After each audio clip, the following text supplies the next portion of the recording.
அனைவருக்குமே வணக்கம். சற்று முன் கிடைத்திருக்கக்கூடிய ஒரு மிக மிக முக்கியமான செய்தி ஒன்று வெளியாகியுள்ளது. சற்று முன் செந்தில் பாலாஜி ஊழல் வழக்கில் உச்சநீதிமன்றம் இறுதி தீர்ப்பு இது மாதிரி செய்திகள் வெளியாகி இருக்கு.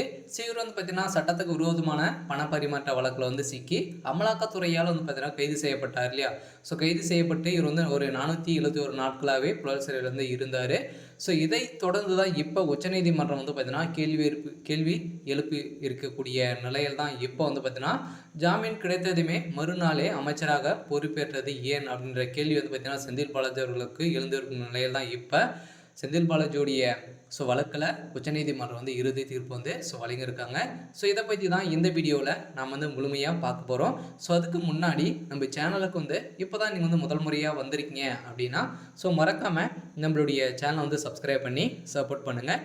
வாங்க வீடியோக்குள்ளே போகலாம். பார்த்தீங்கன்னா அமைச்சர் செந்தில் பாலாஜி அவர்கள் பார்த்தீங்கன்னா ஏற்கனவே அதிமுகவில் இருக்கும்போது போக்குவரத்துறை அமைச்சராக இருந்தார் இல்லையா. அப்போ பார்த்தீங்கன்னா வேலை வாங்கி தருவதாக நிறைய பண மோசடிகள் செஞ்சுருக்காரு அப்படின்ற மாதிரி தான் ஸ்டாலின் அவர்களே பார்த்தீங்கன்னா எதிர்கட்சியாக இருக்கும்போது வழக்கு பதிவு செஞ்சுருந்தார். இதை தொடர்ந்து அதன் அடிப்படையில் தான் செந்தில் பாலாஜி அவர்கள் திமுக இணைந்து அமைச்சராக இருக்கும்போது சட்டத்துக்கு விரோதமான பண பரிமாற்ற வழக்கில் பார்த்தீங்கன்னா செந்தில் பாலாஜி அவர்கள் கைது செய்யப்பட்டார். அதைத் தொடர்ந்து ஒரு வருடத்திற்கு மேலாக சிறையில் இருந்த நிலையில் அவருக்கு நீதிமன்றம் ஜாமீன் வழங்குகிறது நிபந்தனை அடிப்படையில் தான் ஜாமீன் வழங்கியிருந்தது.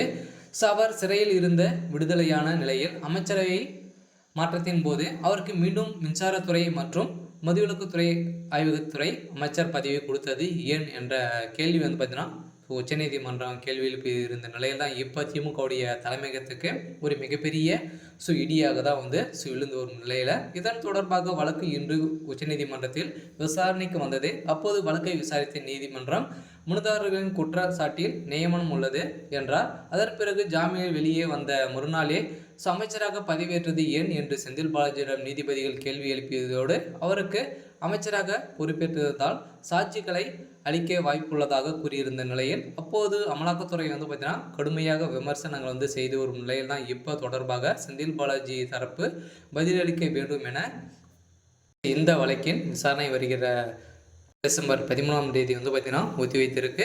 இதைத் தொடர்ந்து தான் செந்தில் பாலாஜிற்கு கூடிய விரைவில் சிறைக்கு செல்வார் அப்படின்ற மாதிரி தான் பார்த்தீங்கன்னா பேசப்பட்டு வருகின்ற நிலையில் தான் அவருடைய வழக்கில் இருக்கக்கூடிய சாட்சிகளை அனைத்துமே கலைத்திருக்கிறார் அப்படின்ற மாதிரி தான் அமலாக்கத்துறை பார்த்தீங்கன்னா இவர் மீது வழக்கு பதிவு செய்து இப்போ ஒட்டுமொத்த கதையும் முடியக்கூடிய அளவிற்கு செந்தில் பாலாஜியுடைய இறுதிக்கட்டம் வந்திருக்கு. இருந்தாலும் இதையோடு திமுகவுடைய ஆட்சியும் கலையறதுக்கான வாய்ப்புகள் வந்துடுச்சு. இன்னும் ஒரு 10 நாட்குள்ளே என்ன விஷயம் அப்படின்றத தெரியும்.